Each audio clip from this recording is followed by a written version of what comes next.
Ini saya itu sering sekali mendapatkan para UMKM yang merasa di desa itu ngeluh, Mas, kami di desa apakah bisa bersaing sama yang di kota? Mas, kami di pedalaman apakah bisa bersaing sama orang yang berada di kota gitu kan? Saya bilang, ya, saya 1 tahun saya di Gunung Kidul itu mengelola para UMKM, kita mengumpulkan UMKM itu bahkan kita yang membayar gitu. Bukan mereka yang bayar kita, tapi kita yang bayar biar mereka ngumpul. Ya, kita ajarkan kepada mereka mindsetnya kita perbaiki bahwasanya untuk bisnis online bukan hanya orang kota saja yang bisa eksis. Orang pedalaman sekarang pun bisa eksis.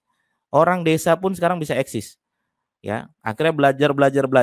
Jadi produk dia tadi sekarang sudah ekspor ke wilayah internasional, sudah sampai Hong Kong, sudah sampai Taiwan, ya sudah sampai Malaysia dan lain sebagainya. Gara-gara apa?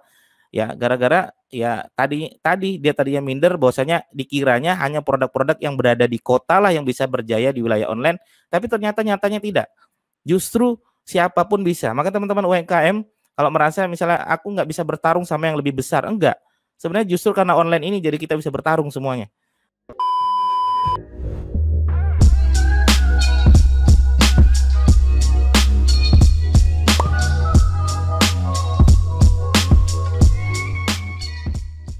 Selamat sore pemirsa, Anda kembali bergabung dalam program kami Dialog Industri.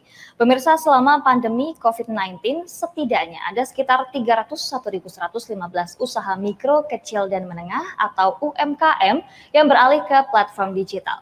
Pandemi memaksa banyak orang untuk mencoba hal-hal baru seperti bisnis melalui platform digital. Peralihan ini menjadi angin segar sekaligus tantangan bagi para pelaku usaha. Pelaku usaha dapat melakukan kegiatan usahanya secara lebih efisien, bahkan tanpa perlu menyewa toko. Pemasaran yang dilakukan di dunia maya pun dapat membuat barang dagangan semakin laris. Nah, tantangannya adalah bagaimana menemukan strategi yang tepat untuk berbisnis secara digital. Tanpa langkah yang tepat, berbisnis online mungkin tak akan selaris bisnis konvensional. Kewajiban melek teknologi serta fasilitas internet yang memadai juga menjadi kunci dalam bisnis ini. Pemerintah sendiri menganggarkan penanganan COVID-19 untuk usaha mikro, kecil, dan menengah senilai 123,46 triliun rupiah. Khususnya yang tergabung dalam ekosistem platform digital dapat mengakses dan memperoleh modal kerja sehingga mampu pulih dan kembali produktif lagi. Lantas, seperti apa strategi melakukan bisnis digital? Bagaimana bisa meraup untung di bisnis online? Nah, kita akan membahasnya dalam Dialog Industri yang didukung Genius dari Bank BTPN dengan tema Strategi Berbisnis Online di Era Serba Digital. Nah, bersama narasumber yang telah bergabung saat ini ada Bapak Wasi Sumintarja, Digital Banking Business Product Head Bank BTPN. Selamat sore, Pak Wasi. Selamat sore, terima kasih Mbak Jihan. Selamat sore semua, sehat-sehat. Baik, kemudian ada Mas Irfan Salim, founder Boboko Snack, dan Mas Didik Arwinsyah, Internet Marketing Expert. Mas, apa kabar juga sore hari ini? Alhamdulillah, baik Mbak. Alhamdulillah, baik, sehat ya.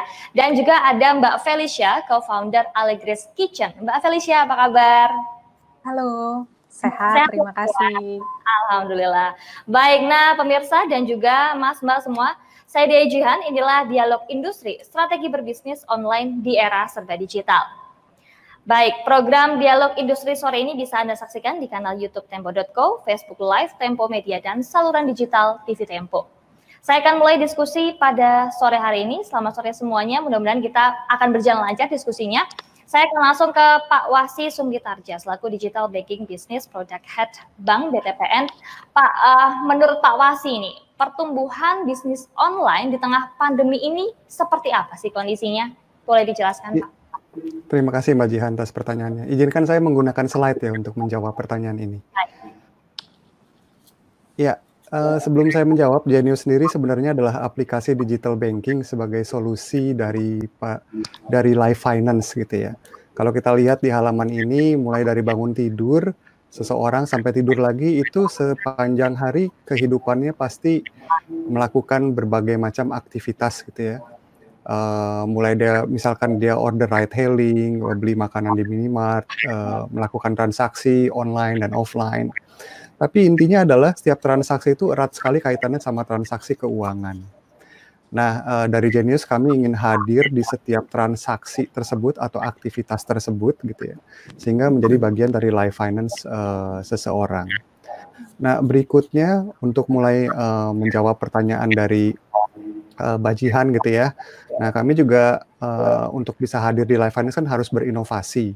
Nah, caranya berinovasi tentunya dengan mengumpulkan banyak informasi dari para pengguna maupun non-pengguna Genius itu sendiri. Sehingga tanpa disadari kami jadi mendapatkan banyak informasi yang terkait hal-hal lain seperti ya bisnis online ini gitu. Nah, kita lihat di halaman berikutnya ya. Dari hasil social polling kami, social media polling kami yang kami lakukan di masa pandemi, menarik ini ternyata 35% tuh sudah memiliki bisnis gitu. Dan balik lagi nih social media polling, jadi bisa jadi dia juga non-Genius user gitu ya. Ini masyarakat pada umumnya. Dan kebetulan kira-kira diikuti oleh 2.500 gitu ya dari responden. Nah, 65%-nya mereka ingin memulai bisnis namun masih bingung. Nah, di halaman berikutnya kita lihat 26% ini bahkan sudah menjadikan bisnisnya sebagai penghasilan utama dan sisanya masih menjadikan bisnisnya tersebut sebagai penghasilan tambahan. Nah, berikutnya kita lihat lagi 51%-nya memulai bisnis sebelum masa pandemi.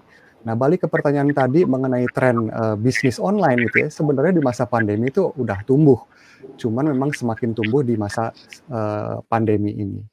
Nah, berikutnya ini juga yang menarik, sayangnya nih baru 37% dari mereka yang memulai bisnisnya itu sudah memisahkan rekening pribadi dan rekening usaha gitu ya, dan sisanya belum memisahkan gitu. Nah, ini juga berimpact atau berdampak pada keberhasilan mereka nanti dalam menjalankan bisnis. Kira-kira begitu sebagai kesimpulan, jadinya di masa pandemi ini udah muncul kebutuhan untuk mendapatkan income tambahan dan itu didapatkan dari memulai bisnisnya gitu ya, memulai bisnis baru. Tapi sayangnya banyak juga dari mereka yang memulai bisnis baru ini belum bisa mengelola keuangan bisnisnya atau operasional bisnisnya dengan baik. Kira-kira begitu jawabannya. Oke, baik, itu catatannya. Nah, baik, ini masih menurut Pak Wasi ya, Pak. Kemudian kalau bicara soal tantangan nih, apa saja sih tantangan yang dihadapi ketika kita itu ingin memulai bisnis online sendiri? Ya, ini kalau kita ngomong tantangan ya, mungkin kita lihat lagi nih slide-nya gitu ya. Saya juga ada beberapa slide nih. Nah, ini balik lagi untuk menjawab tantangan, kita dapetin informasi mengenai tantangan itu dari kegiatan ko-kreasi yang kita lakukan gitu ya. Ko-kreasi ini apa? Itu adalah momen di mana kita berinteraksi dengan pengguna Genius maupun non-pengguna Genius untuk bersama-sama mencari tantangan tadi dan solusi apa yang kita bisa buat bersama-sama dengan mereka. Nah, kita lihat di halaman berikutnya terkait dengan pertanyaan Bajihan, siapa sih co-creators yang terlibat gitu ya ketika kita berusaha mencari tahu tantangan apa sih yang terjadi gitu. Nah, mereka adalah para digital savvy, para pelaku bisnis individu, tentunya sudah menggunakan smartphone. Kebanyakan dari mereka memiliki 0 sampai 4 karyawan, jadi mereka baru memulai bisnisnya gitu, atau bisnisnya masih skalanya masih kecil atau mikro ya kalau di Indonesia dikenalnya. Bisnis mereka juga ada yang online, ada yang offline atau kombinasi keduanya. Mereka benar-benar sudah menjalankan bisnisnya, bukan baru cita-cita doang gitu ya. Dan kebanyakan dari mereka itu menjalankan bisnis secara manual. Nah, dari para co-creators ini kita menemukan beberapa tantangan yang kita bisa lihat di halaman berikutnya. Gitu. Nah, sebenarnya secara sederhana kita bisa pisahkan tantangan mereka itu ada yang tantangan di sisi operasional usaha dan juga di keuangan usaha. Nah, di operasional usaha itu yang paling penting gitu ya dari mereka, tentunya dari para co-creators, itu adalah mengenai masalah pemasaran online. Jadi bagaimana mereka bisa menjalankan, memasarkan atau mengenalkan produk-produknya mereka atau jasa mereka secara online. Yang kedua, toko mereka gitu atau etalase mereka itu gimana caranya bisa diakses secara online maupun offline. Setelah itu masuk ke transaksi tentunya kan. Jadi mereka juga memiliki tantangan untuk bisa menerima pembayaran online, baik melalui transfer atau melalui kartu debit atau kredit atau e-wallet. Nah, mereka juga punya tantangan mengenai partner logistik yang terpercaya gitu ya. Karena kita besar banget secara geografis, jadi nggak semua juga partner logistik itu punya kekuatan yang sama gitu ya di berbagai macam daerah. Lalu akses ke rantai pasokan yang lebih bagus, yang lebih cepat, lebih murah, pencatatan transaksi penjualan, gitu ya. Karena media penjualan mereka berbeda-beda, ada yang lewat Facebook, ada yang lewat Instagram gitu. Ada yang lewat WhatsApp barangkali, dan bagaimana mengintegrasikan transaksi penjualan ini dalam satu tempat gitu. Lalu berikutnya adalah manajemen pengeluaran usaha, termasuk kedisiplinan mereka mencatat pengeluaran mereka. Dan terakhir dari semua aktivitas operasional yang mereka lakukan adalah bagaimana akhirnya mereka bisa mendapatkan insight dari laporan usaha mereka. Nah, problem yang kedua terkait sama keuangan. Nah, biasanya yang paling mendasar adalah keuangan pribadi dan bisnis yang tercampur. Akibatnya apa? Riwayat transaksi mereka jadi nggak jelas atau nggak detail gitu ya. Mereka juga nggak bisa dengan mudah memonitor cash flow usaha mereka. Akibatnya mereka nggak bisa mengalokasikan dana usaha mereka karena nggak jelas gitu loh. Ini saya untung apa rugi? Ini kalau saya alokasikan dana ini saya bisa berkembang apa enggak?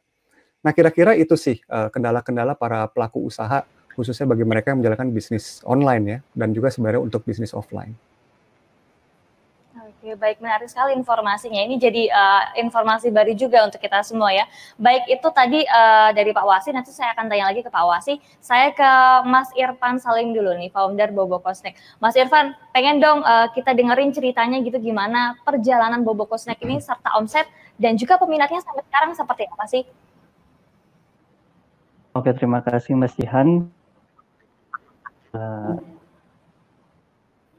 Kalau Bobokosnek sendiri berawal dari tahun 2015, saat itu nggak sengaja ya istri saya membuat seblak kering waktu itu, hanya untuk iseng, hanya untuk dia saja. Gitu. Namun saya sendiri melihat ada peluang di situ untuk menjual dengan kemasan yang lebih baik lagi. Awalnya sih kemasan kita juga sangat sederhana, gitu. Jadi nggak langsung bagus, nggak langsung menarik gitu kan. Namun sering berjalannya waktu, saya mencoba untuk mengembangkan dengan mencari supplier atau misalkan referensi dari luar tentang bagaimana sih membuat suatu produk yang baik gitu, yang bakal diterima oleh pasar. Awal mula itu brand saya, namun pada tahun 2016 puncak-puncaknya itu saya menerima orderan sampai 2 hari. Dan itu sangat luar biasa sekali. Nah, setelah itu saya belajar bagaimana cara memanage sebuah perusahaan sampai akhirnya berkembang, dan peminatnya pun alhamdulillah mulai dari awal juga kebanyakan itu potensinya dari luar negeri. Dari Taiwan, Hong Kong, Jepang, ya, Korea Selatan, sampai bahkan ke Amerika juga pernah, itu dengan brand awalnya yang Jack Daniel, itu playset dari dulu Jack Daniel. Cuman pada tahun 2019 kami rebranding menjadi Bobokosnek. Oke, pas menjadi Bobokosnek, oke, gimana Mbak? Iya, gimana Mas, lanjutin aja nggak apa-apa. Oke. Nge-rebranding itu juga perlu tantangan juga ya, karena pas dulu itu selama 3 tahun kita masih berproses dengan brand si Jack Daniel. Namun karena produknya kita itu konsisten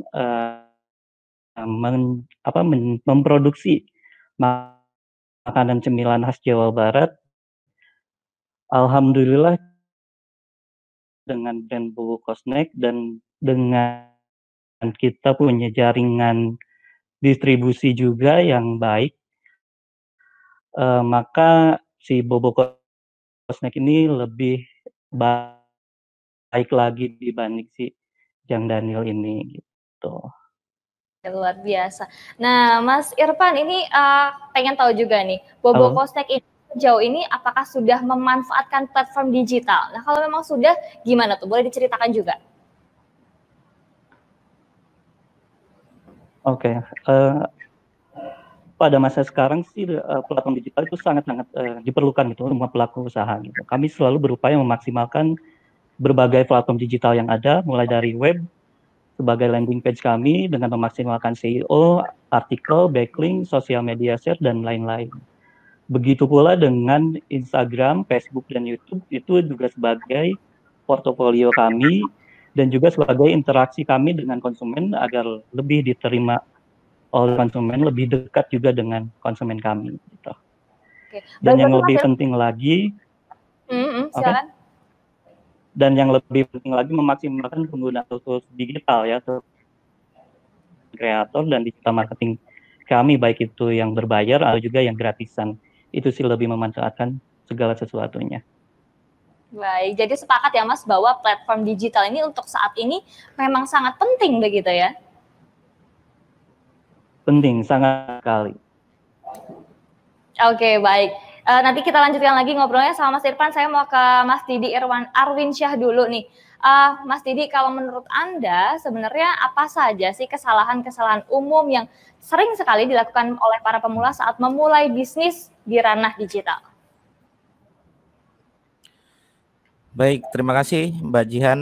Ya, terima kasih teman-teman sekalian. Ya, sebenarnya kesalahan umum teman-teman pemula dalam bermain digital itu sebenarnya hampir sama dengan apa yang disampaikan oleh Pak Wasi tadi ya, masalah operasional dan finansial. Ya, operasional masalah strategi marketing online-nya itu seperti apa, kadang mereka tidak tahu. Ya, pemula itu tidak tahu seperti itu. Padahal sebenarnya digital marketing itu intinya 4, teman-teman sekalian. Ya, yang pertama adalah marketing di wilayah Google gitu kan. Nah, ini banyak orang yang tidak tahu Google itu kemana arahnya. Nah, apakah kita harus memiliki website saja atau tidak? Nah, ini sebenarnya ilmunya sangat luas sekali. Ya, Google itu bisa dalam bentuk organik ya yang disebut dengan SEO atau dalam bentuk iklan yang disebut dengan SEM seperti itu. Yang kedua adalah media sosial. Ya, banyak sekali orang-orang ya di luar sana pembisnis online pemula ya bingung media sosialnya mau diapain ini. Ya, apakah saya harus cukup menggunakan Facebook? Apakah saya harus cukup menggunakan Instagram? Padahal media sosial, semua gen media sosial itu berbeda-beda. Facebook itu punya caranya sendiri-sendiri, Instagram punya caranya sendiri-sendiri, punya bagiannya sendiri-sendiri. Ada Instagram Ads, ada Instagram organik. Facebook juga ada Facebook organik, ada Facebook Ads ya. Belum lagi kita bermain wilayah YouTube ya. Gennya kemana YouTube? YouTube gennya lebih ke wilayah video. Instagram kemana gennya? Lebih kepada gambar dan lain sebagainya. Sementara Facebook lebih fokus kepada tulisan yang cukup panjang gitu kan, 5.000 karakter. Nah, untuk Twitter kemudian dan juga WA marketing itu juga bagian dari media sosial seperti itu. Nah, yang ketiga adalah kesalahan pemula bisnis online itu. Yang ketiga adalah tidak tahu nih marketing yang ketiga itu apa, yaitu adalah bagian dari marketplace. Ya, tidak hanya kita berjualan berbisnis online di wilayah Google, tidak hanya kita bermain di wilayah media sosial, tapi marketplace juga harus diperhitungkan. Ya, kita bermain di wilayah marketplace yang bisa dijadikan sebuah momentum untuk berbisnis online di sana. Ini banyak sekali pemula-pemula yang bingung dalam hal bisnis digital mereka. Itu yang pertama. Yang kedua adalah bingung gitu masalah finansial yang tadi disampaikan Pak Wasi tadi adalah tidak mengaplikasikan manajemen keuangan yang baik gitu kan, tidak memiliki rencana bisnis yang baik, tidak menetapkan laba dengan benar, melupakan layanan pelanggan dan lain sebagainya.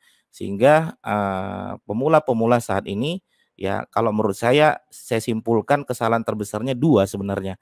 Apa itu? Yang pertama adalah mereka melupakan mentor gitu kan. Padahal dalam bisnis online ya poin terpenting untuk pemula adalah harus punya mentor, harus punya pelatih istilahnya.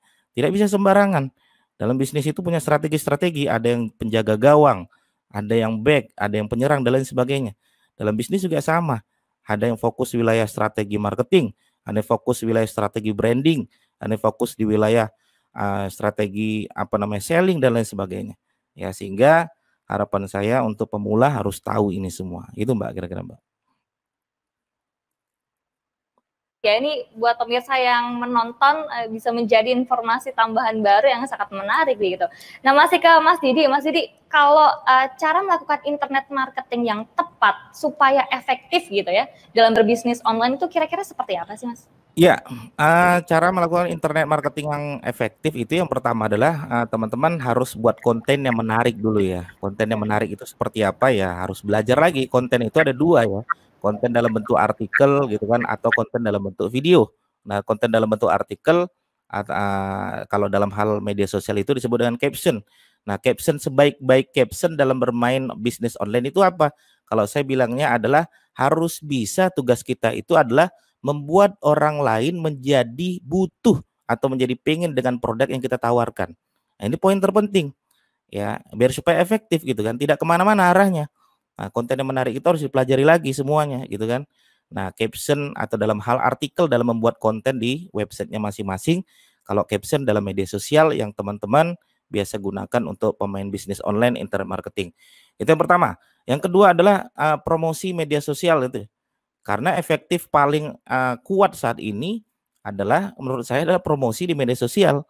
Ya, media sosial. Kalau teman-teman sekalian cek ya, media sosial paling ramai saat ini, download terbanyak saat ini adalah TikTok gitu misalnya. Kita harus tahu gennya TikTok kemana nih, main kan juga. Makanya 4 tahun yang lalu ketika saya ditanya, Mas, gimana menurut Mas di masalah TikTok? Saya menjawab 4 tahun yang lalu, saya bilang jangan dulu untuk berbisnis di sana. Jangan dulu untuk promosi di sana. Tetapi di era sekarang percepatannya udah berubah. Ya, media sosial seperti sekelas TikTok itu sudah masuk ke ranah promosi untuk bisnis online sangat luar biasa sekali. Ya, jadi semua serba cepat, serba berubah, harus betul-betul kita melakukan tahapan-tahapan internet marketing secara efektif. Yang ketiga adalah harus bangun database. Ya, kita harus bangun database dari iklan kita, harus tahu nih siapa sih yang ngeklik iklan kita, nih siapa sih yang tersimpan ke database kita, harus tahu sehingga kita jelas nanti akan follow up semua database-database yang telah kita lakukan saat ini. Yang keempat adalah ciptakan brand kita pada bisnis kita, tahapan-tahapan kita, ya sehingga semua ini akan kuat.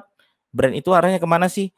Brand itu adalah arahnya lebih kepada loyalitas, ya, loyalitas bisnis kita.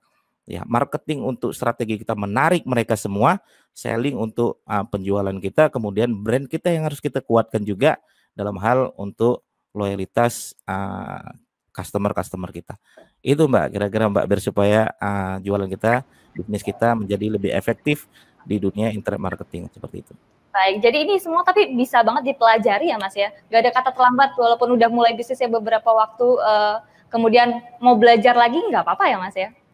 Bisa banget ya, bahkan saya itu tidak 1, 2, bahkan belasan ya untuk melatih orang tua, ibu-ibu gaptek gitu, emak-emak gaptek. Kita punya kumpulan sendiri-sendiri.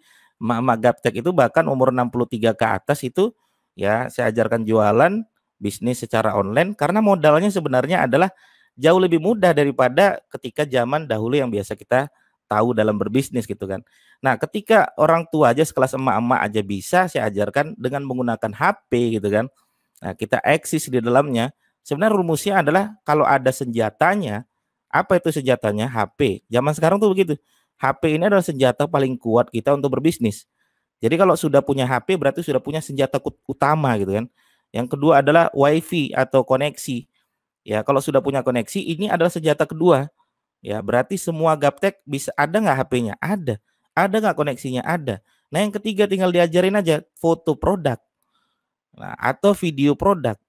Makanya ketika berbisnis online itu, aktivitas berbisnis online-nya itu semuanya kalau bisa dibuat gitu, mulai dari foto, lagi packing di foto, lagi pengiriman di foto. Kalau ada testimoni di screenshot. Biar supaya apa? Ini kita, jualan kita ada. Akhirnya emak-emak gaptek sekelas gaptek pun bisa belajar, bisa berbisnis online dan berkembang untuk Indonesia semua gitu. Apalagi sekarang sudah ada platform-platform membantu kita semua menjadi lebih cepat, menjadi lebih praktis gitu. Salah satunya adalah Genius ini, Mbak. Seperti itu, Mbak. Oke, Mas Didi, saya juga pengen dengar dari Mbak Felicia nih, co-founder Allegris Kitchen. Pengen juga tahu ceritanya gimana sih dari awal membangun Allegris Kitchen, Mbak Felicia. Halo, ya Mbak Jihan. Halo. Iya.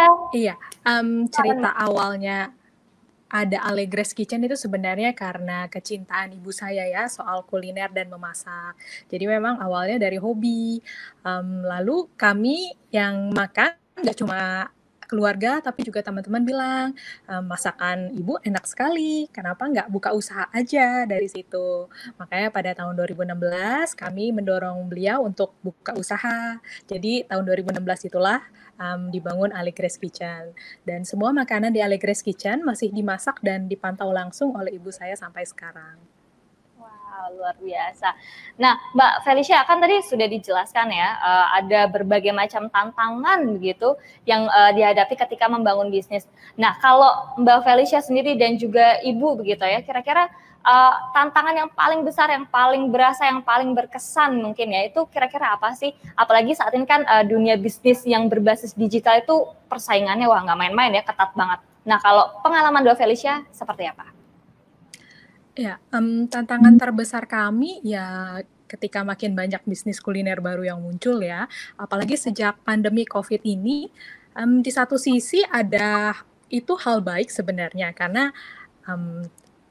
kuliner-kuliner yang baru muncul di Indonesia ini jadi kekuatan juga buat Indonesia secara perekonomian ya. Tapi di sisi lain sebagai pelaku usaha kami juga harus tetap pikirkan caranya gimana bisa tetap stand out dibandingkan dengan brand-brand lainnya. Begitu, Mbak. Butuh strategi-strategi khusus berarti ya. Oke, nanti kita akan bahas lagi nih Mbak Felicia. Tapi teman-teman kita harus jeda terlebih dahulu. Kita akan membahas lebih dalam soal tantangan dalam menjalankan bisnis online setelah jeda berikut. Tetap di Dialog Industri, strategi berbisnis online di era serba digital.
Pemirsa, Anda masih bersama saya Dea Jihan dalam Dialog Industri, strategi berbisnis online di era serba digital.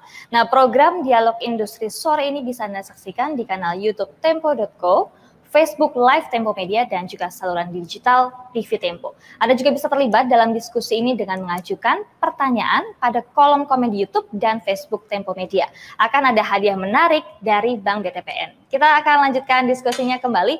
Nah, ini saya akan langsung ke Mas Irfan ya. Nah, Mas Irfan, dalam berbisnis online itu tentu pasti ada sukanya, ada dukanya juga yang dihadapi gitu. Nah, solusi dari berbagai suka, duka atau tantangan-tantangan yang ada itu, kalau menurut Mas Irfan, seperti apa sih? Oke, kalau sukanya ya kita tuh bisa menjangkau konsumen lebih luas, lebih cepat, dan lebih efisien. Bahkan beriklan pun sekarang tuh sangat mudah dan murah gitu ya.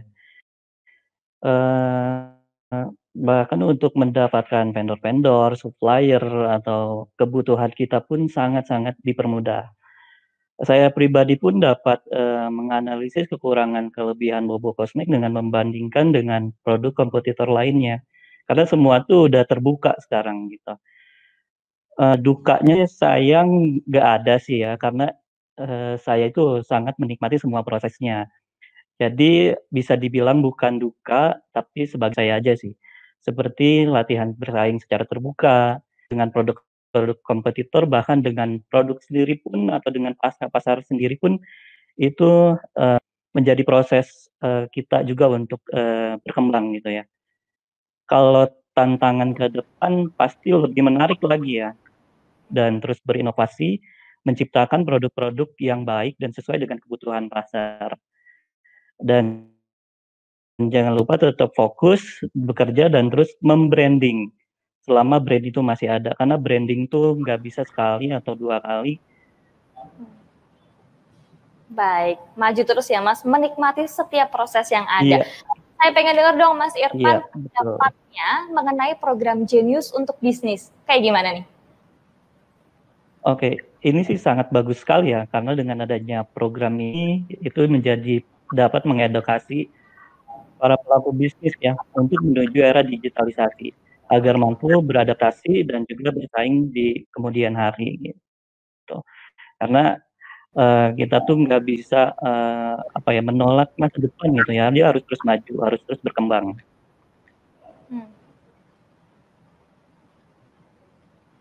Baik, banyak memberikan manfaat intinya ya. Saya akan ke Pak Wasi Iya, tentu sekali. kembali. Baik, Pak Wasi bisa dijelaskan mengenai Genius untuk bisnis yang terdiri dari Genius akun bisnis dan Business Kit beserta dengan fitur-fiturnya seperti apa sih Pak? Ya, terima kasih Mbak Jihan. Ini supaya gampang jelasinnya saya tampilin slide lagi ya, boleh ya? Oke. Jadi seperti Mbak Jihan tadi bilang, Genius bisnis terdiri dari 2 gitu ya, ada akun bisnis, ada Business Kit. Nah, saya jelaskan satu-satu ya. Oke, silahkan berikutnya. Nah, akun bisnis sendiri sebenarnya itu adalah rekening tambahan atau akun tambahan di dalam aplikasi Genius. Nah, tujuannya apa? Supaya kita sebagai pengusaha bisa memisahkan uang pribadi dan uang untuk usaha. Nah, otomatis karena ini akun yang berbeda, tentunya mendapatkan nomor rekening yang berbeda. Jadi nomor rekeningnya udah kita bisa pisahin.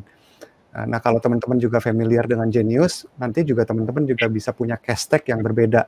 Satu cash tag untuk pribadi, satu cash tag untuk usaha. Misalkan cash tag-nya dolar Wasi. Untuk usaha saya misalkan dolar makanan enak gitu ya. Nah, itu juga kita bisa manfaatkan. Nah, keunggulannya adalah si akun bisnis ini tuh cara registrasinya gampang gitu.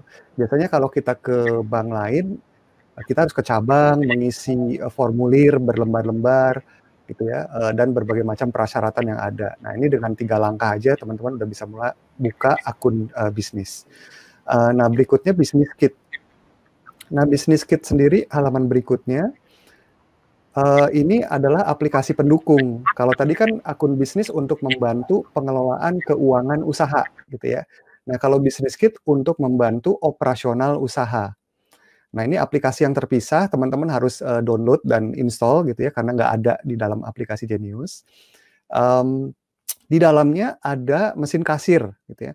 Jadi dengan mesin kasir ini teman-teman bisa mencatat semua penjualan yang teman-teman lakukan gitu ya. Lalu juga ada pencatatan atau pengelolaan pengeluaran gitu ya, ada pengaturan toko, ada menu untuk karyawan, teman-teman bisa punya beberapa karyawan di dalam aplikasi ini dan mengelola gitu ya karyawannya. Lalu juga ada CRM atau Customer Relationship Management gitu ya. Jadi teman-teman bisa punya simple database untuk mencatat pelanggan-pelanggannya gitu. Juga bisa menerima pembayaran non tunai juga, baik melalui transfer maupun melalui kartu gitu ya. Dan juga menu untuk mengelola inventory. Nah, kira-kira begitu sih Business Kit dan akun bisnis dari Genius. Nah, Pak Wasi, dengan berbagai kemudahan yang diberikan oleh Genius Bisnis sendiri, sejauh ini bagaimana sih minat masyarakat yang mengelola bisnis online dengan menggunakan Genius untuk bisnis sendiri? Alhamdulillah minatnya lumayan tinggi ya. Jadi sampai saat ini terjadi kenaikan kira-kira 34% gitu ya para pengguna Genius. Mungkin saya tampilin lagi deh slide-nya deh biar gampang jelasinnya ya. So 34% kenaikan semenjak masa pandemi ini untuk pengguna Genius Bisnis. Di halaman berikutnya ini fitur-fitur favorit yang sekarang mereka manfaatkan di akun bisnis. Kembali lagi ini sepertinya sesuai dengan tujuan kami dan hasil masukan dari para co-creators atas tantangan usaha gitu ya. Jadi mereka udah mulai memisahkan uang pribadi dan uang bisnis. Ya. Mereka otomatis memanfaatkan fitur uang masuk dan uang keluar begitu ya. Nah berikutnya untuk akun bisnis sendiri ini adalah fitur favorit yang dipakai gitu. Inventory management, pencatatan pengeluaran, mesin kasir dan CRM. gitu. Jadi saya pikir juga ini bermanfaat gitu ya buat para penggunanya, khususnya dengan CRM ini menarik juga gitu. Karena awalnya kami tidak berpikir bahwa ini bakal menjadi favorit begitu ya. Ternyata yang CRM juga menjadi salah satu menu favorit yang dimanfaatkan. Baik, jadi favorit nih ya. Oke, nah kita coba tanya ke Mbak Felicia. Nah, Mbak Felicia, kenapa Anda memilih Genius Business sebagai platform digital bisnis Anda? Alasannya apa sih? Iya, seperti yang tadi Pak Wasi kasih tahu ya, dengan begitu banyaknya fitur di Genius Business itu memang sangat memudahkan kami untuk atur keuangan. Yang pertama bisa pisahkan keuangan pribadi dan bisnis. Apalagi kami yang memang berjualannya di platform online. Ini juga mempermudah para pembeli kami juga untuk melakukan transfer yang terintegrasi ke Genius Business. Oke, banyak ya berarti keuntungannya ya begitu ya.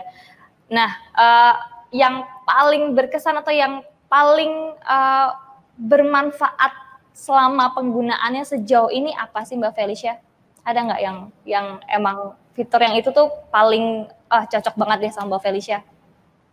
Atau semuanya deh?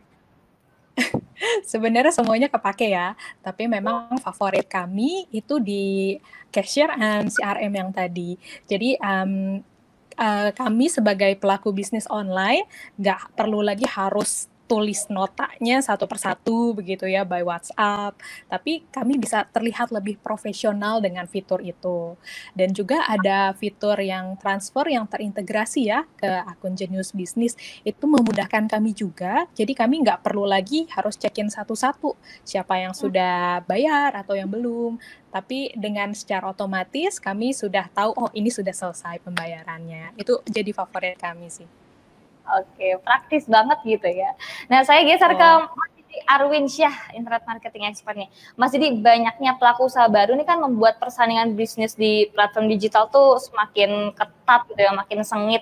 Nah, gimana caranya supaya usaha yang dijalani ini semakin stand out dan juga dikenal oleh masyarakat? Ya, baik. Terima kasih, Mbak. Jadi kalau misalnya kita pengen produk kita atau usaha kita ya pengen stand out atau lebih dikenal lagi oleh masyarakat, pertama teman-teman sekalian ya selalu saya katakan adalah produknya harus unik dulu. Produknya harus ada pembeda di sananya. Karena dalam bisnis itu perhatikan kata-kata seperti ini. Mending terlihat beda daripada terlihat lebih baik. Ya, semakin kita beda maka semakin mudah dikenal oleh masyarakat. Kalau teman-teman sekalian ya para UMKM ya pengen berbisnis, cek dulu pembeda kita apa sih daripada yang lain, bukan siapa yang lebih baik, tapi siapa yang lebih beda. Itu yang pertama. Ya, jadi cari produk yang unik atau sesuatu yang beda. Makanya ketika saya mendapati beberapa UMKM bilang, "Mas Didik, saya punya baju batik, misalnya atau baju batik saya bagus." Saya bilang, "Di luar sana baju batik yang bagus jauh lebih banyak. Baju batik saya keren loh Mas Didik. Di luar sana jauh lebih keren. Untuk dikenal orang susah sekali." Ya, tapi baju batik saya beda loh Mas Didik. Nah itu baru saya kasih jempol gitu kan. Nah bedanya apa? Nah itu harus ditanyakan. Nah, saya baju batik saya anti radiasi, dia bilang seperti itu. Oke, berarti keren kan begitu. Ada sesuatu pembeda agar mudah diingat, dikenal oleh masyarakat. Itu yang pertama. Apalagi sekarang persaingan platform digital itu semakin kuat sekali gitu kan. Nah yang kedua adalah kita harus tahu kebutuhan pasar kita kemana, upgrade kan istilahnya. Ya mungkin sekarang iya, tapi bisa jadi setahun lagi bisa berbeda atau bulan depan bisa berbeda. Maka upgrade, lihat kebutuhan pasarnya seperti apa. Ya, contoh misalnya ada salah satu kalau kita bermain di wilayah kalau saya kan SEO ya, di dunia digital marketing di wilayah SEO atau di wilayah website dan lain sebagainya. Itu kita lihat kebutuhan pasarnya dari kata kunci. Kata kunci bisa berbeda-beda setiap bulannya. Ada kata kunci baru, ada kata kunci yang tadinya berat menjadi lemah, ya. Ada kata kunci yang lemah tahu-tahu menjadi berat. Ya, sebagaimana pandemik seperti ini, tahu-tahu yang tadinya produknya tidak naik, tahu-tahu jadi naik. Yang tadi produk ini tahu-tahu jadi turun. Nah, itu adalah kebutuhan pasar.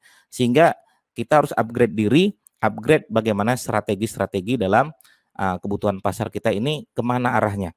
Ya, kalau teman-teman sekalian misalnya ada sesuatu yang prosesnya pengen lebih cepat lagi, ya teman-teman saran saya bisa menggunakan salah satu platform digital, yaitu salah satunya adalah Genius misalnya seperti itu.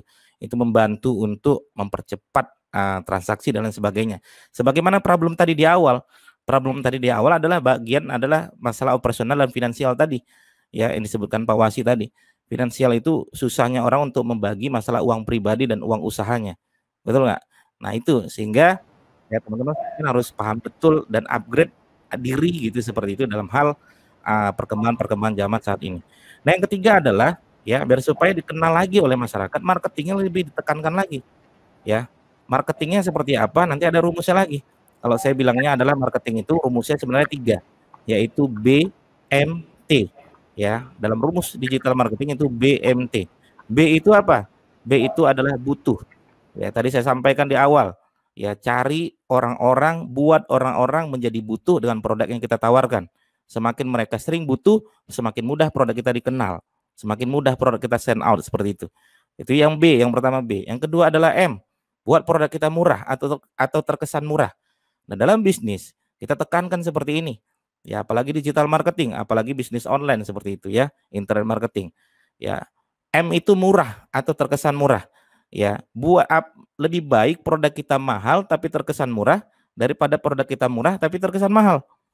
Nah, itu yang MM ya, itu murah atau terkesan murah. Yang T, ya satu lagi T yaitu terbatas. Ya, jangan mentang-mentang produk kita banyak, produk kita laris langsung kita keluarkan semua, tidak seperti itu dalam strategi bisnis. Agar dikenal orang, buat produk kita menjadi ya impian oleh orang-orang yang lain gitu kan. Dengan apa? Kita buat strategi yang ketiga yaitu T, terbatas. Kalau punya produk 100 pieces, jangan langsung dikeluarkan 100 pieces, buat 10 dulu, ya besok buat lagi open PO 10 lagi, lusa buat lagi open PO 10 lagi, biar supaya orang lain ketika datang, Mas masih ada Mas, mohon maaf close kalau mau ikut yang besok. Oh begitu, akhirnya ya satu persatu saya ikut PO untuk yang besok, akhirnya rebutan. Ya, makanya dalam bisnis tadi ada BMT, ya butuh, murah, terkesan murah, T, terbatas. Terbatas juga ada 2, terbatas dalam hal promo, terbatas dalam hal produk. Makanya dalam hal promo ada tulisan promo sampai dengan bla bla bla bla bla bla. Itu adalah bagian dari terbatas. Ya, semakin sering kita melakukan promo, ya semakin mudah dikenal orang gitu kan. Nah, makanya sekelas beberapa swalayan-swalayan ternama aja ya, atau media-media sosial atau media-media online ternama juga selalu menggunakan kalimat-kalimat promo. Ya, promo, diskon, beli 1 gratis 1, itu adalah bagian dari teknik-teknik promo ya, terbatas sampai dengan bla bla bla, itu adalah bagian dari teknik-teknik terbatas. Atau promo dalam hal terbatas dalam hal waktu gitu kan, waktu tadi. Ya, terbatas dalam hal produk. Yang tadi kita punya launching 1000 produk, tidak semua kita keluarkan, tapi satu persatu. Jadi ingat, pertama ya produknya harus unik, harus beda. Yang kedua adalah kebutuhan pasarnya harus upgrade lagi teman-teman sekalian. Yang ketiga marketingnya, BMT-nya diperkuatkan lagi agar produk teman-teman sekalian terus dikenal oleh masyarakat seperti itu. Oke, baik. Sekali. Nah, itu tadi ngomongin soal strategi, ngomongin soal teknisnya. Sekarang mau ngomongin soal mengatur anggaran yang ideal bagi bisnis online baru itu kayak gimana sih? Misalnya nih, seberapa persen harus dialokasikan untuk internet marketing, untuk modal pembuatan produk, serta fasilitas dan lain-lain. Nah, itu kira-kira manajemennya seperti apa nih, Mas? Ya, nah ini ya, ini masalah manajemen keuangan ya. Sebenarnya nanti Pak Wasi jauh lebih baik dalam hal pertanyaan ini. Tapi kalau saya ingin menambahkan dalam hal mindset digital marketing saya, ya misalnya manajemen keuangan ini sangat penting sekali. Makanya tadi saya bilang problem utama tadi adalah masalah operasional dan finansial. Operasional tadi masalah bagaimana strategi online, strategi marketing online, finansial itu bagaimana uang pribadi kita, uang usaha kita. Nah, kalau emang kita mau buat budget dan lain sebagainya, kalau saya biasanya budget iklan saya 10% dari profit saya. 10% profit saya adalah saya gunakan untuk biaya iklan saya. Makanya sebaik-baik iklan itu apa? Sebaik-baik iklan dalam dunia di internet marketing adalah iklan yang berdiri sendiri, yang membiayai dirinya sendiri. Ya, misalnya dari keuntungan itulah jadi iklannya terus beroperation. Ya, makanya dalam hal bisnis online itu semakin kuat operationnya, semakin susah dikejar oleh kompetitor. Ya. Maka teman-teman sekalian ya harus bisa diatur itu semua. Apalagi dalam bisnis online sebenarnya ya kalau untuk pemasaran dan lain sebagainya sekarang strateginya udah cukup kuat sekali gitu. Kita cukup menggunakan HP, kita cukup menggunakan WiFi ya, internet gitu kan, kuota dan lain sebagainya. Yang ketiga cukup menggunakan foto produk atau video produk, kita sudah menjadi modal yang sangat luar biasa sekali, sehingga sekecil-kecilnya modal dalam bisnis itu sebenarnya adalah bisnis online. Ya, semudah budaya bisnis itu adalah sebenarnya bisnis online.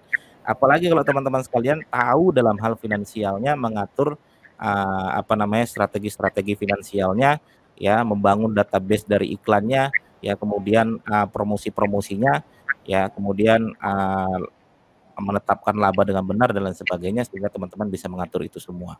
Saya rasa seperti itu, Mbak. Oke, baik. Semakin menarik ya perbincangan kita sore hari ini. Nah, tapi kita akan jeda terlebih dahulu, teman-teman semua dan juga pemirsa. Kita akan melanjutkan diskusinya setelah break. Setelah ini, tetap di Dialog Industri, Strategi Berbisnis Online di Era Serba Digital.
Ya, terima kasih untuk teman-teman yang masih setia mengikuti diskusi kita pada sore hari ini.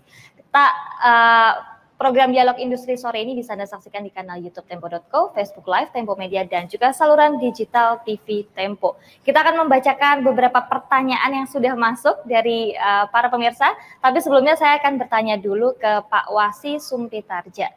Pak Wasi, apa pesan Anda kepada teman-teman para pelaku bisnis online, terutama yang menggunakan Genius untuk bisnis? Ya, terima kasih Mbak Jihan. Mungkin kalau pesan-pesan, mungkin pesan secara umum dulu ya, baik bagi teman-teman yang menggunakan Genius bisnis maupun tidak gitu. Yang pasti dalam berusaha kita harus gigih dan sabar gitu ya. Seperti saya misalkan karyawan gitu ya, membangun karir, tentunya pasti kita mulai dari bawah, kita harus gigih, kita harus sabar, sampai akhirnya kita mencapai satu titik karir tertentu. Begitu juga dengan berusaha. Nah, supaya kita tetap bisa berkembang, pastikan pengelolaan pemasaran penjualannya baik, operasional usahanya juga baik, dan operasional keuangannya juga harus baik gitu ya. Nah, pesan khususnya buat para pengguna Genius Business, silahkan eksplorasi untuk manfaatkan fitur-fitur yang ada. Jangan sungkan untuk memberikan masukan kepada kami supaya kami bisa mengembangkan Genius Business lebih baik lagi dan membantu teman-teman semua mengembangkan usahanya. Tetap semangat. Saya ke Mas Irfan lagi. Mas Irfan, coba tips dan kunci sukses mendirikan bisnis di platform digital seperti yang dilakukan oleh Bobo Kosnak ini kira-kira apa, Mas? Boleh dong dibagi ke teman-teman semua?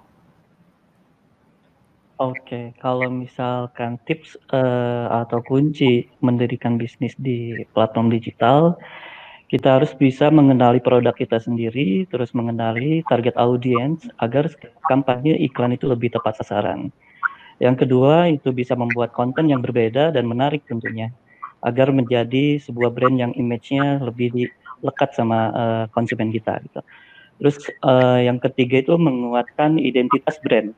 Itu bisa dengan penyeragaman semua elemen-elemen mulai dari warna, font, konten audio atau audio visual dan lain-lain di semua platform digital. Jadi semua itu harus seragam. Jadi ketika orang itu udah oh ini tuh brand Boboko, oh ini tuh brand apa gitu. Yang keempat itu selalu mereview setiap campaign dengan analisa yang hasilnya menjadi tolak ukur untuk strategi selanjutnya gitu. Dan yang kelima ya terus improve dari berbagai aspek ya tentunya. Jadi terus belajar dan terus bisa pandai-pandai menganalisa sih sebenarnya gitu. Oke, baik. Itu kalau dari Mas Irfan ya. Kalau dari Mbak Felicia gimana nih Mbak? Apa yang kira-kira bisa di-share gitu tentang gimana membangun bisnis digital bersama dengan Genius Business? Yes, kami senang ya, saya karena Genius mau mengembangkan Genius Business ini yang sangat berguna banget buat kami para pelaku usaha online. Jadi memang kami berharap ke depannya juga bisa terus berkembang bersama Genius juga, dan Genius juga bisa buka banyak kesempatan juga buat kami, buat saya dan ibu saya juga untuk belajar banyak dan bahkan seperti sekarang ini bisa share ilmu dan share pengalaman juga. Gitu. Oke, baik. Itu dari Mbak Felicia. Nah, kalau Mas Didi Arwinsyah nih, Mas Didi ada pesan nggak sih dari Mas Didi gitu untuk para pelaku bisnis online atau yang baru aja mulai nih kira-kira, terutama yang sudah ada kemudahan seperti program dari Genius untuk bisnis? Ya, pesan kepada para UMKM yang baru mulai berbisnis online, ya saran saya teman-teman harus tahu ilmunya gitu kan. Ilmu yang tadi sudah kita sampaikan semua, strategi-strateginya seperti apa, persiapan-persiapannya seperti apa, alat tempurnya apa saja. Karena dalam bisnis online kalau menurut saya alat tempur paling sederhana dibandingkan dengan berbisnis offline seperti itu. Apalagi sekarang sudah dipermudah oleh platform-platform yang mempermudah kita semua, platform digital, salah satunya adalah Genius. Ya kalau dulu saya pengen iklan, yaitu ribet sekali harus punya kartu kredit dan lain sebagainya. Tapi ketika sudah ada Genius, jadi semuanya jadi lebih gampang. Kita mau beriklan, kita pengen beli produk-produk digital, pengen produk-produk apa saja, ya cukup menggunakan kartu Genius sudah bisa. Nah itu yang pertama teman-teman sekalian. Yang kedua adalah ya teman-teman harus belajar dengan mentor teman-teman semua. Tadi saya sampaikan di awal. Ya mentor itu nanti yang akan mengajarkan teman-teman semua. Kalian dalam bisnis online itu kelemahan pemain pemula itu biasanya main ugal-ugalan di awal itu tidak tahu ini arahnya kemana, akhirnya ugal-ugalannya berantakan semua. Nah yang meluruskan itu semua adalah mentor teman-teman sekalian. Ya, yang ketiga adalah teman-teman harus punya komunitas. Dalam bisnis online itu berbeda dengan bisnis offline. Teman-teman bisa berdiri sendiri. Kalau online, ya itu upgrade-nya cepat sekali. Ilmu yang hari ini diterapkan belum tentu bulan depan ilmu yang hari ini teman-teman gunakan bisa berefektif. Ya, berubah, total berubah, gaya bermainnya berubah. Apalagi sekarang pandemik ini semua gaya bermain sudah berubah. Makanya saya dari tahun 2014 ya sudah melakukan work from home sebenarnya. Ya, jadi ketika kita yang pembisnis online, internet marketing aktif di dunia online tahun 2014 sampai sekarang tahu-tahu work from home ya kita adalah sudah emang work from home dari dulu gitu. Makanya menjadi pelajaran bahwasanya kita emang harus di rumah gitu. Sebenarnya dalam work from home ini mengajari kita semua harus hidup sehat ya. Kemudian harus bisa berbisnis dari rumah. Ya, apalagi sekarang sudah ada kemudahan-kemudahan. Maka dua tadi teman-teman sekalian untuk pemula, saran saya ya UMKM yang pemula harus punya mentor. Belajar tuh bisnis online sama para pakarnya, para guru ya, biar supaya teman-teman tahu ilmunya itu sebenarnya apa. Karena semua bisnis online itu berbeda-beda, tekniknya berbeda-beda. Kita main Facebook beda lagi ilmunya, Instagram beda lagi karakternya, SEO apalagi, YouTube apalagi. Ya, maka teman-teman sekalian ya jurus-jurus dalam digital marketing itu sebenarnya banyak. Maka jangan sampai salah melangkah ya. Maka teman-teman saran pertama saya adalah harus punya mentor. Yang kedua adalah komunitas. Komunitas ini untuk energi. Ya, apalagi online itu bikin lemas. Ya, jadi kita untuk nge-charger diri kita ini adalah dengan mengikuti komunitas kita. Ya, ngumpul secara online itu biasa kita. Nah, kemudian ada sharing ya, belajar lagi ya. Kemudian kalau kita ada ilmu, sampaikan ilmu tersebut ya di dalam komunitas untuk apa? Biar supaya kuat lagi energi kita. Ya, nanti di komunitas juga nanti banyak sekali yang diajarkan dalam perkembangan-perkembangan platform digital saat ini. Salah satunya emang menjadi perhatian khusus sebenarnya dari dulu ini sebenarnya adalah Genius ya. Saya bahkan dari awal mula berbisnis iklan ya, itu langsung direkomendasikan oleh guru saya menggunakan platform Genius untuk mempermudahkan kita semua. Akhirnya ya semua member-member kita semua, teman-teman kita semua sekarang ya sudah sangat familiar dengan Genius, teman-teman sekalian.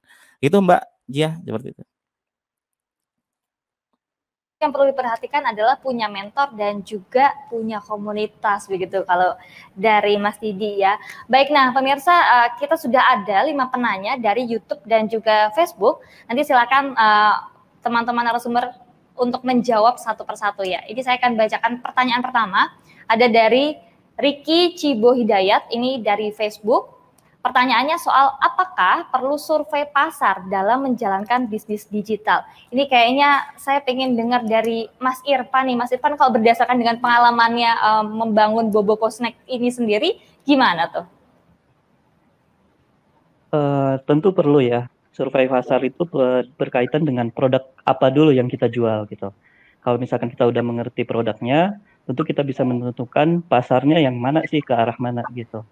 Karena setiap konsumen pun berbeda-beda, walaupun misalkan di produk saya itu ada seblak nih misalkan, terus yang lain juga bikin seblak. Nah itu punya konsumen tersendiri juga. Jadi survei pasar itu sangat-sangat diperlukan gitu. Gitu, oke. Baik, terima kasih Mas Irfan. Nah, kemudian pertanyaan kedua nih, ini juga menarik ya pertanyaannya, dari Rini Kustiani, mau tanya ke Mbak Felicia. Apakah betul dalam bisnis makanan, kalau yang masak beda tangan, ini maka beda pula rasanya? Wah, ini masih jadi mitos ya, coba kita tanya ke Mbak Felicia. Nah, sejauh ini katanya kan ibunya masih memonitor. Apakah ada trik tertentu supaya pakem dan rasanya tetap sama? Terima kasih. Langsung Mbak Felicia boleh dijawab.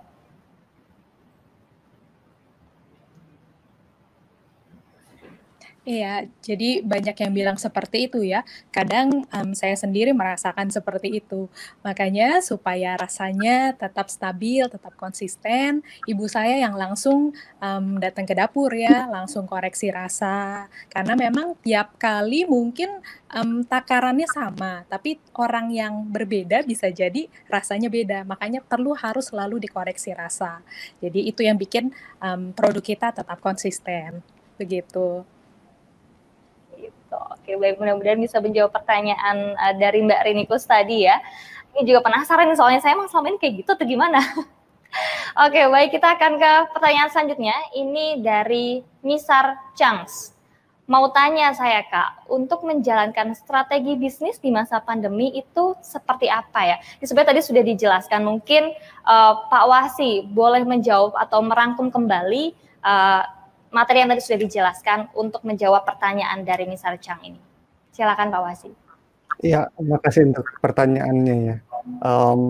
Jadi strategi untuk menjalankan bisnis di masa pandemi ya sebenarnya yang pertama itu peka dulu menangkap peluang gitu ya.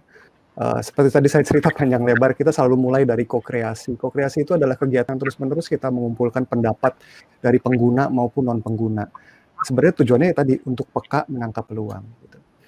Bersama-sama membuat produknya gitu ya dengan para pengguna, dengan rekan-rekan, dengan komunitasnya teman-teman, dengan rekan-rekannya, dicek gitu kalau saya bikin produk ini laku enggak, suka enggak, beda enggak, tadi seperti Mas Dik sampaikan. Berikutnya operasional usaha yang bagus gitu ya. Pemasarannya juga mesti bagus dan keuangan usahanya yang bagus. Insya Allah kalau dijalanin semua sih ya balik lagi kegigihan dan kesabaran tetap diperlukan, tapi harapannya bisnis dengan bisa terus tumbuh dan berkembang. Kira-kira begitu sih jawabannya. Perlu kegigihan dan juga kesabaran begitu kalau kata Pak Wasi. Nah, pertanyaan selanjutnya ada Rizka Diah Astrini. Mau nanya, di era digital sekarang kan persaingan bisnis ini semakin ketat ya. Bagaimana cara agar bisnis yang sedang atau ingin dijalankan nanti bisa dengan mudah mendapatkan awareness dari masyarakat? Mas Didi, boleh dijelaskan kira-kira seperti apa? Ya, baik ya. Terima kasih pertanyaannya ya. Jadi intinya kalau teman-teman ya produknya pengen bangkit, pengen dikenal, pengen kuat ya untuk menghadapi pandemi seperti ini, ya bisnis online-nya bisa bersaing dengan yang lain. Ya tadi ya teman-teman sekalian, tekankan ya fokus di bedanya teman-teman sekalian. Ya jangan kita fokus siapa yang lebih baik, tapi fokuslah siapa yang lebih beda. Sama bisnis online juga sama, offline aja melakukan hal itu dari tahun 90-an, apalagi kita online, ya kita gunakan teknik-teknik semacam itu. Ya, jadi kalau belum ada yang ngambil, ya kita ambil. Makanya sekarang ya, ini saya takut nanti menyebutkan brand gitu kan. Jadi sebenarnya teman-teman bisa lihat aja beberapa apa namanya di swalayan itu banyak sekali ya. Sekarang kalau teman-teman ini saya cuma ngomong teh aja, teman-teman akan bisa menyimpulkan. Sekarang orang-orang yang sudah tahu gitu kan, salah satu brand teh gitu kan. Jadi baru ngomong teh aja kita sudah tahu, sudah diambil itu klaimnya masing-masing sendiri-sendiri ya. Sekarang sudah eranya klaim di era digital saat ini ya. Ada yang ngambil dia merasa dia adalah berasal dari A, dia ngambil berasal dari B dan ngeklaim itu sendiri gitu kan. Nah, digital juga sama, online juga sama, makanya fokus di wilayah beda tadi ya. Kemudian yang kedua, saya ingin menekankan masalah kebutuhan pasar teman-teman sekalian. Ya, masalah riset pasar. Ya, apakah kita butuh namanya riset pasar itu butuh sekali. Terus terang teman-teman sekalian ya, kita itu bisa sebenarnya untuk meriset pasar kita. Mana yang kira-kira produk yang dicari saat ini. Saya boleh share ya, Mbak ya. Jadi misalnya saya nih, saya tahu di Medan itu sedang ramai apa, tahu. Teman-teman ketik aja google.com ya, ketik misalnya jual spasi di spasi Medan, ya ini akan keluar ya, ini yang disebut dengan kebutuhan pasar. Arah pasar itu kemana? Ya, oh ternyata sedang ramai ini. Iya, emang seperti itu. Teman-teman misalnya produknya ada yang mencari, teman-teman bisa lihat di sini. Ya, produk-produk teman-teman sekalian, kata kunci apa yang dicari, teman-teman bisa cek di sini. Nah, ini yang disebut dengan kebutuhan pasar. Arah pasar kemana? Ya, kalau teman-teman sekalian pengen melihat lagi ya, ketik aja di antara jual dan di, ya, kasih spasi di tengahnya, kemudian sesuaikan dengan abjad. Misalnya abjad A gitu kan, akan ketahuan di situ. Ya, abjad B ya. Oh, ternyata lagi rame bibit belut, Mas. Bisa jadi, ya. Ya, kenapa? Karena munculnya saja semacam ini dalam dunia SEO, ini berarti kebutuhan pasarnya ada. Ya, berarti sudah ribuan orang yang mengetik dengan orang-orang yang berbeda-beda, dengan IP yang berbeda-beda. Makanya muncullah suggest semacam ini. Suggest semacam ini dalam dunia digital marketing ini disebut dengan kebutuhan pasar. Ya, ini disebut dengan kebutuhan pasar. Makanya kemarin ya teman-teman sekalian, waktu apa namanya ada orang pengen jualan produk A gitu, dicek kalau tidak ada kebutuhan pasarnya berarti tidak usah. Ya. Atau dalam apa namanya bisnis tadi saya bilang ya, kayak misalnya Mas saya pengen jualan produk rendang rasa coklat. Nah ini kan bagus sebenarnya, unik sebenarnya. Cuman kembali lagi ke rumus tadi teman-teman sekalian, butuh ya, ada nggak yang butuh dalam produk yang kita tawarkan? Kalau tidak ada ya tidak bisa, walaupun problemnya ada. Kayak Mas saya pengen jualan produk anti lapar di luar angkasa. Ada nggak yang ingin? Ada nggak yang suka dengan produk yang kita tawarkan?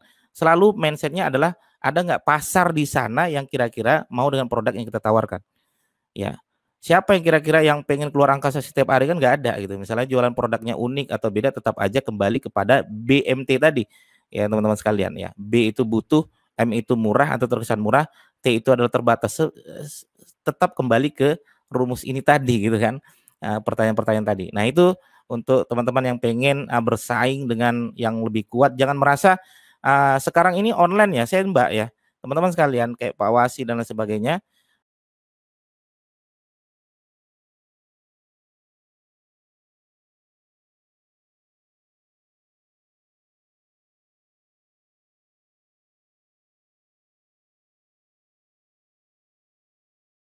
Ini saya itu sering sekali mendapatkan para UMKM yang merasa di desa itu ngeluh. Mas, kami di desa apakah bisa bersaing sama yang di kota? Mas, kami di pedalaman apakah bisa bersaing sama orang yang berada di kota gitu kan? Saya bilang, ya, saya 1 tahun saya di Gunung Kidul itu mengelola para UMKM. Kita mengumpulkan UMKM itu bahkan kita yang membayar gitu. Bukan mereka yang bayar kita, tapi kita yang bayar biar mereka ngumpul. Ya, kita ajarkan kepada mereka mindsetnya kita perbaiki bahwasanya untuk bisnis online bukan hanya orang kota saja yang bisa eksis. Orang pedalaman sekarang pun bisa eksis. Orang desa pun sekarang bisa eksis. Ya, akhirnya belajar. Jadi produk dia tadi sekarang sudah ekspor ke wilayah internasional, sudah sampai Hong Kong, sudah sampai Taiwan, ya sudah sampai Malaysia dan lain sebagainya. Gara-gara apa? Ya, gara-gara ya tadi dia tadinya minder bahwasanya dikiranya hanya produk-produk yang berada di kota lah yang bisa berjaya di wilayah online, tapi ternyata nyatanya tidak. Justru siapapun bisa. Maka teman-teman UMKM, Kalau merasa misalnya aku nggak bisa bertarung sama yang lebih besar, enggak. Sebenarnya justru karena online ini jadi kita bisa bertarung semuanya. Aku berada di desa Mas Didi nggak bisa bertarung sama yang kota. Justru karena online ini kita bisa bertarung semuanya. Jadi kayak startnya itu sama-sama gitu, ya. Nah itu Mbak, kira-kira Mbak. Takutnya saya kebablasan banyak pula nanti. Tadi atau pertanyaan dari teman-teman yang diwakili oleh Mbak Rizka ya. Baik, saya ke pertanyaan selanjutnya ini dari Pratita S. Putra. Tanya, bisnis saya baru mulai dan tidak punya tim yang terlalu canggih. Nah, apakah Genius untuk bisnis ini cukup user friendly dan juga punya layanan nasabah? Nah, Pak Wasi boleh dong seperti apa penjelasannya? Ya, makasih Mbak Jihan. Bisnis kit dan akun bisnis UI-nya friendly gitu ya. Khusus untuk aplikasi bisnis kit dia ada menu karyawan. Jadi kita bisa punya karyawan gitu ya, beberapa karyawan untuk membantu kita mengelola usaha. Dan bisa didelegasikan, misalkan si karyawan ini hanya boleh akses menu kasir gitu ya, hanya boleh akses menu pengelolaan inventory. Dan UI-nya sederhana gitu, jadi harusnya bisa gitu ya dimanfaatkan oleh mereka yang belum terlalu digital savvy, khususnya karyawan-karyawan kita yang belum punya digital savvy. Nah, apakah ada layanan pelanggan? Apakah ini maksudnya juga buat diskusi gimana manfaatin Genius Business? Ada gitu ya. Kita juga terbuka, kita punya beberapa grup WA juga untuk membahas gitu ya, gimana sih cara manfaatinnya dan apa yang harus dikembangkan. Jadi kalau tertarik juga bisa gitu ikut di dalam grup WA tersebut. Diskusi ini Mas Pratita barangkali tertarik untuk langsung ngobrol, untuk langsung sharing gitu ya. Sudah diberi atau dibukakan ruangnya nih. Oke, baik. Nah, 5 pertanyaan yang tadi sudah saya bacakan bisa mengontak ds.tempo.co@gmail.com untuk mengambil hadiah menarik dari Genius BTPN. Nah, kita sudah tiba di penghujung acara, tapi sebelumnya untuk menutup diskusi ini, saya akan minta kepada bapak-bapak atau mas-mas dan juga mbak untuk memberikan closing statement dari tema yang sudah kita bahas tadi. Saya mulai dari Mas Irfan dulu. Closing statement-nya, silakan Mas. Oke, terima kasih sudah mengundang saya di acara itu, di program ini.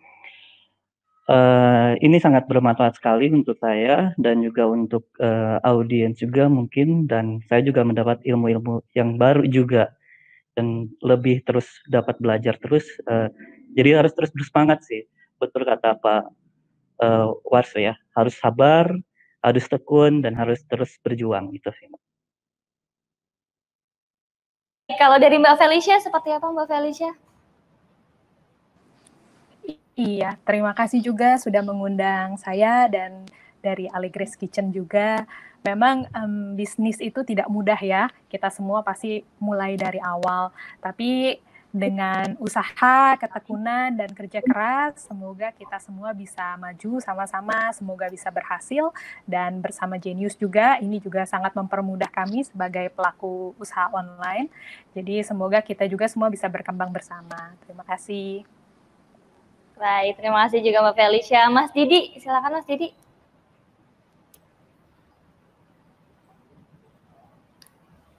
Mas Didi. Ya, terima kasih Mbak. Oke, baik. Ya, sudah Mas. Sudah. Baik teman-teman sekalian ya, jadi yang pertama adalah saya ingin menyampaikan bahwasanya pemula yang rajin akan kalah sama senior yang malas ya. Tolong diingatkan kalimat saya, pemula yang rajin akan kalah sama senior yang malas. Jadi kalau teman-teman yang merasa, Mas saya baru aja belajar online, Mas saya baru aja belajar digital marketing, apakah saya bisa bertarung? Bisa. Kenapa? Karena dalam hal ini bukan banyak-banyakan ilmu, tapi banyak-banyakan praktek dalam bisnis online ini, dalam digital marketing. Jadi kalau ada orang mengatakan, ilmu saya banyak, kalau tidak dipraktek tetap aja dia akan kalah sama orang yang ilmu sedikit tapi praktek ugal-ugalan ya. Yang pertama. Yang kedua adalah saya ingin menyampaikan bahwasanya banyak sekali orang yang pengen sukses di era pandemik saat ini, pengen sukses bisnis online, pengen sukses digital marketing, tapi tidak mau untuk berusaha ya, tapi tidak mau untuk memperjuangkannya ya. Apalagi sekarang teman-teman sekalian untuk memperjuangkannya itu ya, tadi saya bilang harus punya mentor, harus punya komunitas, datangin mentor, datangin komunitas ya. Kemudian yang ketiga adalah teman-teman harus punya kalau istilah kimianya itu katalis ya. Ya, istilahnya adalah ada pihak ketiga yang membantu kita semua, mempermudah kita semua. Saran saya teman-teman sekalian yang pemula, ya teman-teman sekalian yang biasa beriklan, yang biasa menggunakan media-media untuk iklan dan lain sebagainya, saran saya gunakan platform digital, salah satunya adalah Genius, seperti itu. Terima kasih Mbak. Terima kasih Mas Didi. Yang terakhir closing statement dari Pak Wasi, silakan Pak. Ya, terima kasih banyak yang pertama atas kesempatannya. Sama gitu ya, tadi yang seperti disampaikan oleh Mas Irfan, Mbak Felicia, Mas Didik gitu ya. Secara pribadi saya juga dapat ilmu yang banyak gitu ya. Dan mungkin pesan untuk, bukan pesan sih sebenarnya, tapi untuk kita semua adalah doa kami dari Genius buat kita semua pelaku usaha mikro dan kecil gitu ya. Semoga usaha kita makin sukses, makin besar gitu ya, sehingga kita juga semakin bisa menaikkan taraf hidup bangsa ini juga. Dan izinkan kami dari Genius untuk terus terlibat bersama-sama mengembangkan usaha mikro dan kecil di Indonesia. Terima kasih banyak. Baik, amin. Baik, kami ucapkan terima kasih kepada Bapak Wasi Sumintarja, Mas Irfan Salim, Mbak Felicia, dan juga Mas Didi Arwinsyah yang sudah hadir dalam perbincangan dialog industri kita pada sore hari ini. Nah, akhir kata kita berjumpa lagi di lain kesempatan. Saya Dia Jihan mewakili teman-teman yang bertugas undur diri. Terima kasih dan selamat sore. Terima kasih teman-teman. Semoga sehat selalu. Terima kasih semuanya. Ya, semoga sehat selalu. Terima kasih. Terima kasih. Sampai jumpa lagi.